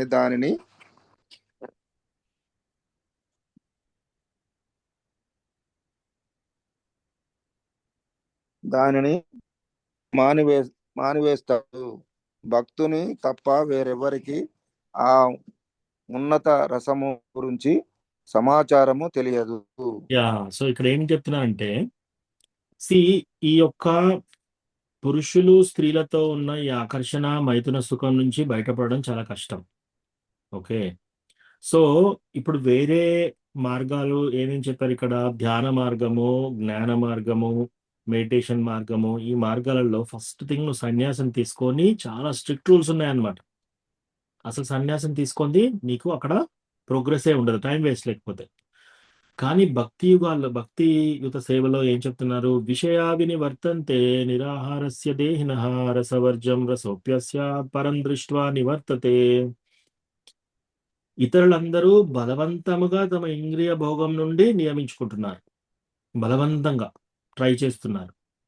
కానీ భక్తులు తమ ఉన్నత రస, ఎప్పుడైతే కృష్ణ భగవానుని భక్తిలోకి వస్తామో ఈ ఉన్నత రస మనం ఆస్వాదిస్తూ ఉంటాం. ఏది? కృష్ణ భగవానుని యొక్క ఉన్నతమైన రస. అప్పుడు ఏమవుతుంది? మనకి చిన్న చిన్న టెండెన్సీస్, లోవర్ టెండెన్సీస్ అన్ని వదిలిపెట్టగలుగుతాం ఈజీగా. రైట్? సో వాళ్ళు ఒక నిమిషం నాన్న. సో వాళ్ళు ఇవన్నీ వదిలేయడం చాలా ఈజీ. ఎందుకు? ఉన్నతమైన రస. ఎప్పుడైనా ఒకసారి మనకు హైయర్ టేస్ట్ దొరికిందనుకో, మనకు ఎక్కువ రుచికరమైన పదార్థం దొరికిందనుకోండి, ఈ చీప్ రుచులకు మనము లోన్ కామన్నమాట. సో అదేవిధంగా ఎప్పుడైతే మనం కృష్ణ భగవాన్ని భక్తిలో రసభావిత దాంట్లో ఉంటామో, ఈ శారీరక సుఖాల పట్ల ఇదంతా ఆటోమేటిక్గా మనం దాని నుంచి పైబడతాం అన్నమాట. అది చెప్తున్నారు ఇప్పుడు. భక్తులకు తప్ప అన్యులకు ఆ దివ్య రస స్వాదనపు జ్ఞానము ఏమాత్రం ఉండదు. భక్తులు తప్ప వేరే వాళ్ళకి ఇది అర్థం కాదు, ఇది తెలియదు కూడా. చదువురాడు నెక్స్ట్. మనిషి పూర్తిగా కృష్ణ భక్తి భావనలో ఉన్నవాడు కానిదే నిర్భయుడు కాలేయుడు. బద్ధజీవుడు తన వికృత స్మృతి కారణంగా, అంటే కృష్ణునితో ఉన్నట్టి నిత్య సంబంధ విస్కృతి వలన భీతుడై ఉంటాడు. భయం ద్వితీయాభినివేశతః స్యాద్ ఈషాదాపేతస్య విపర్యయోకృతి అని భాగవతము 11:2-37 పలికింది. కేవలము కృష్ణ భక్తి భావనే నిర్భయత్వానికి ఆధారము. సో అందుకే చెప్తున్నారంటే ఓన్లీ కృష్ణ భగవానుని భక్తి ద్వారానే మనం నిర్భయంగా ఉండగలుగుతాం. చాలా మందికి చాలా భయాలు ఉంటాయి. భయాలు ఏంటి చెప్తాను మీకు. ఎవరన్నా ఏమన్నా అనుకుంటారు, నా పరువు పోతుందేమో, నాకున్న ఆస్తి పోతుందేమో, ఒక వస్తువు ఉంది, ఆ వస్తువు పోతుందేమో, ఇంట్లో నగలు పోతాయేమో, ఎవరైనా దోసుకుంటారేమో, నేను పరీక్ష ఫెయిల్ అవుతానేమో, జాబ్ రాదేమో, ఉన్న జాబ్ తీసేస్తారేమో, ఇటువంటి భయాలు చాలా ఉంటాయి. డాక్టర్ దగ్గరికి వెళ్తున్నాము, డాక్టర్ సరిగా ఆపరేషన్ చేస్తాడో లేదో, ఆపరేషన్ సక్సెస్ అవుతుందో లేదో, ప్రతి విషయంలోనే భయం. నా పిల్లలు చదువుకుంటారా లేరో, నేను నేను ముసలివాడిని అయిపోయిన తర్వాత నా పిల్లలు నన్ను చూసుకుంటారా లేదో, ఒక భయం తర్వాత ఒక భయం, ఒక భయం తర్వాత ఒక భయం, ఇట్లాగే ఉంటుంది వాళ్ళ లైఫ్ అంతా. భక్తులు కానటువంటి వారు, భక్తులకు ఈ భయం ఏమీ ఉండదు. ప్రహ్లాద్ మహారాజ్ 5 సంవత్సరాల బాలుడు. ఈ ప్రహ్లాద్ మహారాజ్ని చంపడం కోసం అన్ని రకాలుగా ట్రై చేస్తున్నాడు హిరణ్యకశిపు. తీసుకెళ్లి పాములుండే పుట్టలో వేస్తున్నాడు, పెద్ద గుట్ట పై నుంచి తోసేస్తున్నాడు, సముద్రంలో వేసి సముద్రం పైన ఒక గుట్ట వేస్తున్నాడు, మంటలో కూర్చోబెడుతున్నాడు. ప్రహ్లాద్ మహారాజ్ భయంతో పరిగెట్టట్లేడు. ప్రహ్లాద్ మహారాజ్ డైరెక్ట్ గా వెళ్ళి, ఒకవేళ కృష్ణకి ఇదే ఆమోదం అయితే పర్వాలేదు, రైట్, ఆయన ఎలా చూస్తున్నాడంట, ఎక్కడైతే పాముల సైడ్ పంపించాడో ప్రహ్లాద్ మహారాజ్ ఏం చూస్తున్నాడు, ఓ, ఈ పాముల యొక్క బెడ్ పైనే నా యొక్క స్వామి పడుకొని ఉంటాడు, ఈ పాములు నన్ను ఏం చేస్తాయి, ఈ పాములే నా నా స్వామికి సేవ చేస్తున్నాయి. ఓకే. తర్వాత మంట అంటే ఏంటి, భగవంతుడి నోట్లోనే ఉంటుంది మంట. సో భగవంతుడి నోట్లోకి వెళ్తున్నప్పుడు నాకేంటి భయం. సో అట్లా రకరకాలుగా ఎటు చూసినా కృష్ణ కాన్షియస్ లో చూస్తున్నాడు ప్రహ్లాద్కి కొంచెం కూడా చిరునవ్వుతోనే ఉన్నాడు, కొంచెం కూడా భయం లేదు. అదే హిరణ్యకశిపు చూడండి, 10,000 సంవత్సరాలు పెద్ద తపస్సు చేశాడు. పెద్ద తపస్సు చేసి, నేను ఇంట్లో చనిపోవద్దు, బయట చనిపోవద్దు, దేవతల ద్వారా చనిపోవద్దు, మనుషుల ద్వారా చనిపోవద్దు, రాత్రి చనిపోవద్దు, పగలు చనిపోవద్దు, ఇంట్లో బయట, ఆకాశంలో నేల, అన్ని రకాల ట్రిక్స్ పెట్టాడు. అయినా భగవంతుడు వచ్చేసి గోర్లతో చంపేశాడు. సి అతనికి ఎంత భయం ఉంది చావు మీద. చావు ఉండకూడదని 10,000 సంవత్సరాలు తపస్సు చేశాడు. ప్రహ్లాద్ ఎన్ని రోజులు తపస్సు చేశాడు, చేయలేదు. కానీ ఆయన ఎవరు చంపట్లేరు, ఆయన చంపలేకపోతున్నారు. సో భక్తులు అలా అనమాట, భక్తులకు ఇవన్నీ ఆటోమేటిక్ గా వస్తాయి. భయం అనేది పోవడం సహజం భక్తుల లైఫ్ లో. మీరు గమనిస్తే భక్తి జీవితంలోకి ఎంటర్ కాకముందు ముందటికి ఎన్నో భయాలు ఉంటాయి మనకి, అవన్నీ దూరం అయిపోతాయి మనకి. ఎస్ నాన్న. అందుకే కృష్ణ భక్తి భావనలో ఉన్న వ్యక్తికే పరిపూర్ణమైన సాధన సాధ్యమవుతుంది.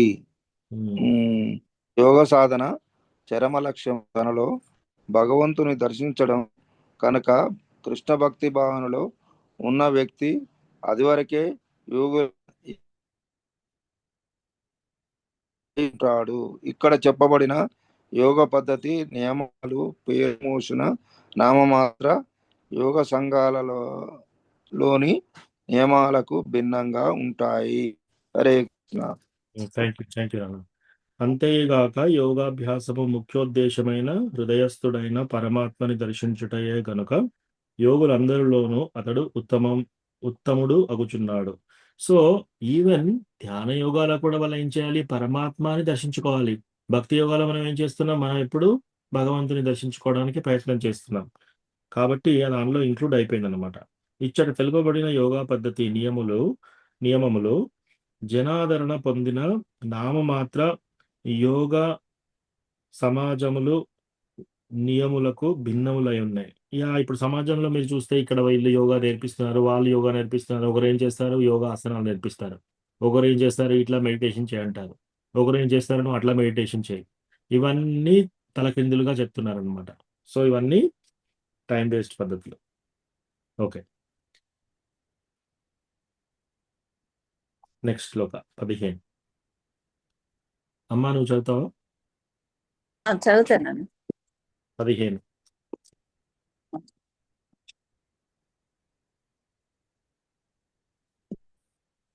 యుంజన్నేవం సదాత్మానం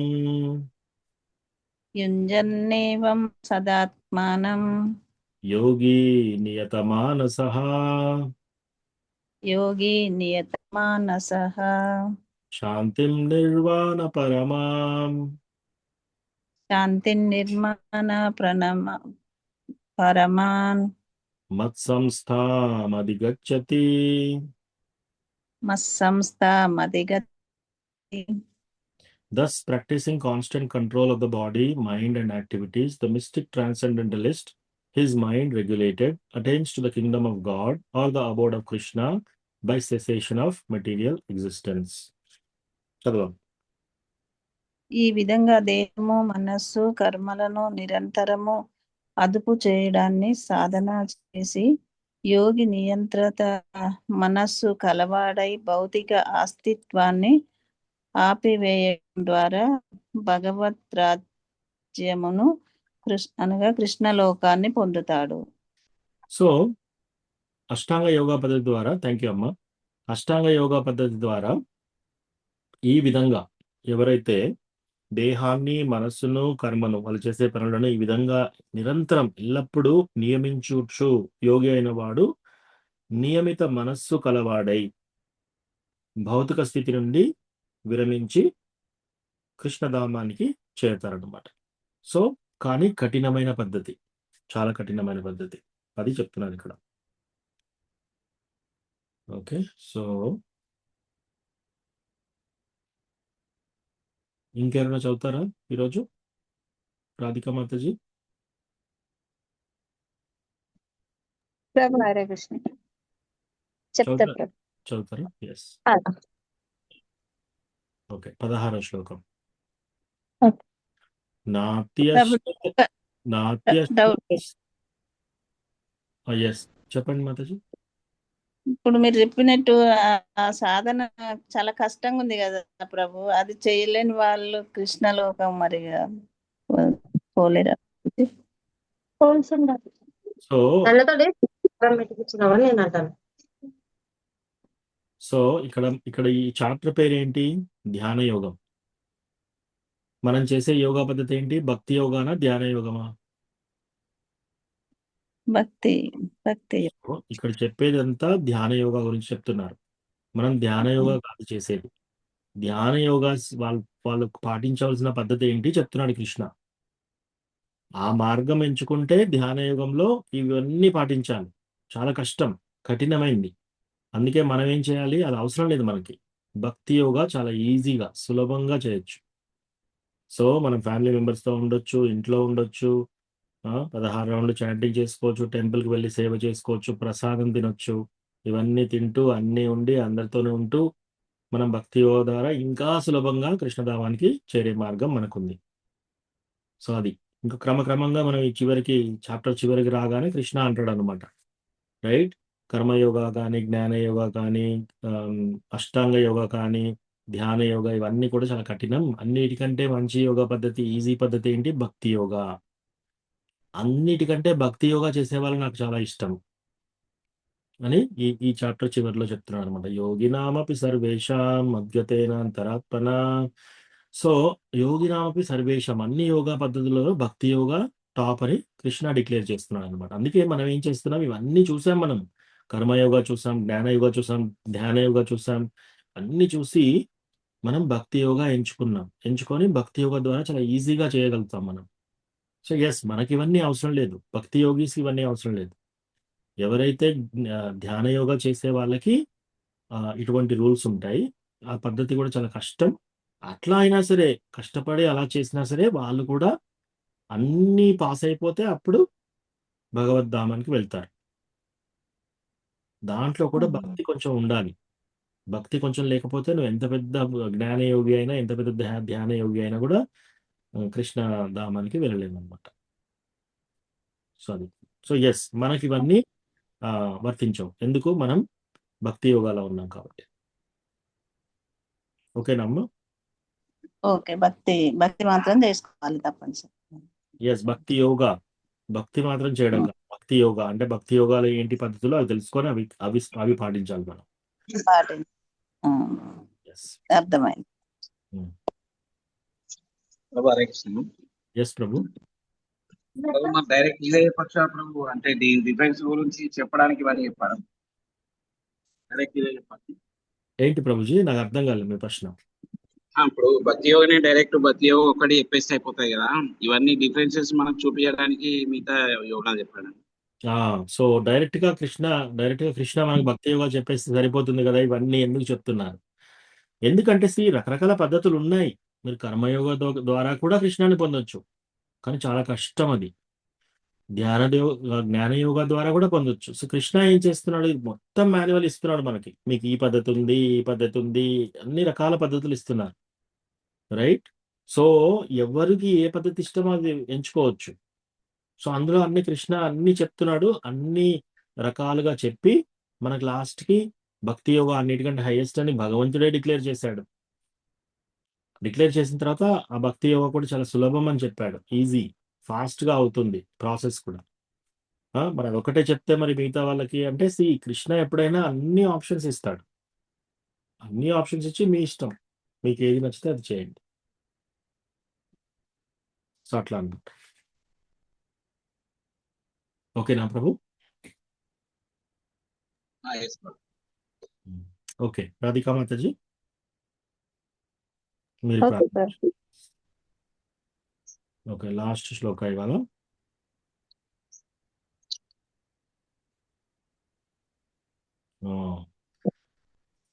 టెక్స్ట్ 16.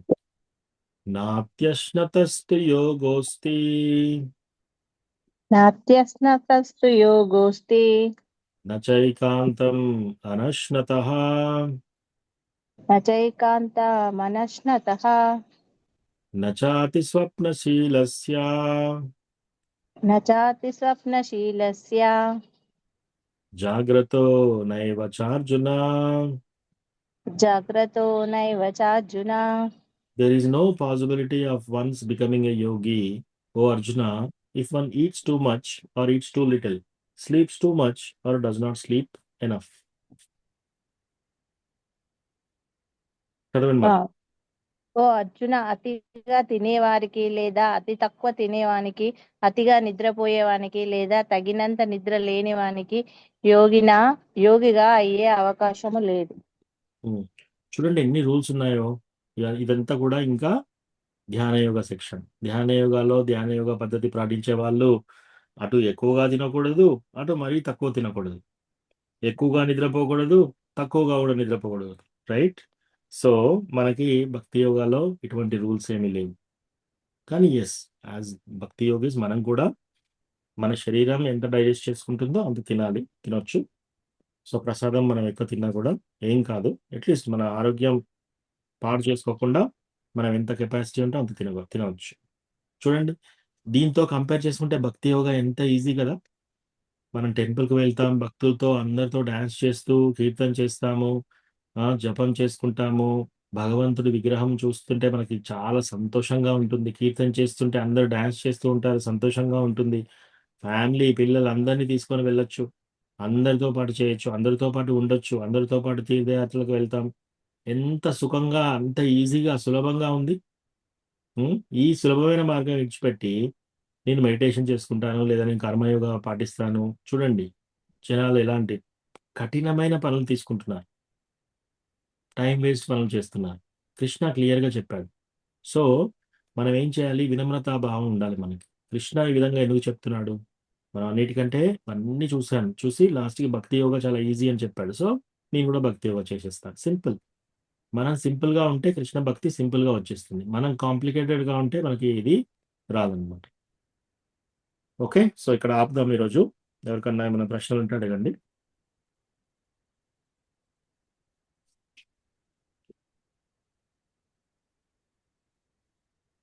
అందరూ మీట్లో ఉన్నారు.